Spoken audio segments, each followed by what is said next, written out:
Be attentive, মনোযোগ দিতে হবে। আসলে আমরা এই কনসেন্ট্রেশন করতে পারি না, মনোযোগ দিতে পারি না, আমরা মনোযোগকে একিউমিলেশন করতে পারি না। একিউমিলেশন করতে পারি না বলেই হিরণ্ময় স্বপ্ন আমাদের কাছে ধরা দেয় না। Just we are capable to use mental energy only 25%, and the rest of 75% mental energy become system loss. কিন্তু যদি আপনি এই যে আমাদের শক্তির 75% সিস্টেম লস হয়ে যায় শুধুমাত্র অযথা কথা বলে।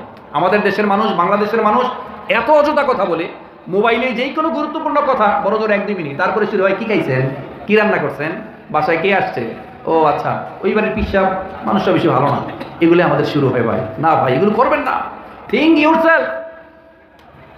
আমরা শুধু অন্যকে দেখিয়ে দেই, কিন্তু সাহাবীদের বৈশিষ্ট্য ছিল, আমাদের সালাফদের বৈশিষ্ট্য ছিল, নাফাকু হানজালা ইয়া রাসূলুল্লাহ, হানজালা তো মুনাফিক হয়ে গিয়েছে। না, তারা মুনাফিক হন নাই, তারা অন্যের দিকে আঙ্গুল তুলে দেন নাই, তারা নিজেদের সংশোধনের জন্য কথা